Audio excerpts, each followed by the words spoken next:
अस्सलाम वालेकुम। मेरा नाम प्रोफेसर डॉक्टर फ़वाद अली मूसा है। मैं जनरल और लेप्रोस्कोपिक सर्जन हूँ कोतियाना मेमन हॉस्पिटल में। सबसे पहले मैं आपको थोड़ा सा बताना चाहूँगा कि जनरल सर्जरी में क्या क्या बीमारियाँ आ जाती हैं। मैं यहाँ ओपीडी करता हूँ पीर से हफ्ते तक, सुबह 10 बजे से 1 बजे तक मेरी ओपीडी होती है, मरीज़ देखता हूँ मैं, और 24 आवर्स अवेलेबल होते हैं हम सर्विसेज के लिए, इमरजेंसी के लिए। किस तरह के अमराज हैं जो कि जनरल सर्जरी की ओपीडी में आते हैं, इसकी कुछ मिसाल आपको दे देता हूँ, जो कि हैं जैसे कि अगर ऊपर से हम चलें तो थायराइड की बीमारी है गले की, उसके अलावा छाती में कोई गिल्टी आ गई, बदन में कोई गिल्टी आ गई, एब्डोमेन पेट के अंदर जाते हैं तो उसमें आंत की बीमारियाँ, आंत की रुकावट हो गई, आंत फट जान, टाइफाइड परफोरेशन खुदा ना करे, या अपेंडिक्स हो या अपेंडिक्स फट जाए, और पित्ते में पत्थर और उसका इलाज, ऑपरेशन। ऐसी बहुत सारी और बीमारियाँ जैसे कि बवासीर, फिस्टुला, फिशर, जो पैखाने की जगह खून वगैरह आता है। अब इन सारी बीमारियों का तशखीस बर वक्त होना बहुत इंपॉर्टेंट है ताकि हम उसका बहुत सारा इलाज कर सकें और वो पेचीदगी यानी कॉम्प्लिकेशन तक ना जाएं।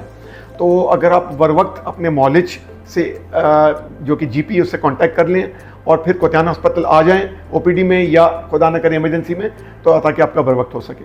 अगर हम हर्निया की बात करते हैं मिसाल के तौर पे, हर्निया का मरीज़ अगर ओपीडी में आता है तो ओपीडी में वो सिंपल केस है, हम उसको तशखीस टाइमली कर लेते हैं, ऑपरेशन कर लेते हैं जो कि जाली मैश के थ्रू हो जाता है। 1-2 दिन का स्टे होता है, पेशेंट घर चले जाता है इंशाल्लाह खैर ऑफिस से।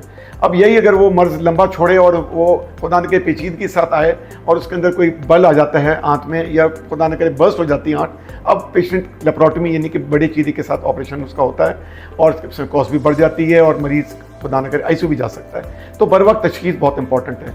आखिर में मैं कोतियाना मेमन एसोसिएशन और यहाँ की management board, higher management board को मुबारकबाद देना चाहूँगा कि माशाल्लाह से वो जो खिदमत दे रहे हैं सिर्फ मेमन कम्युनिटी को नहीं बल्कि हर तरह की कम्युनिटी जो कि कराची में इस इलाके में जो आती है इस हॉस्पिटल में, उस पर बेलॉस खिदमत कर रहे हैं और लो कॉस्ट में कर रहे हैं। उसके अलावा वेलफेयर काम भी बहुत हो रहा है।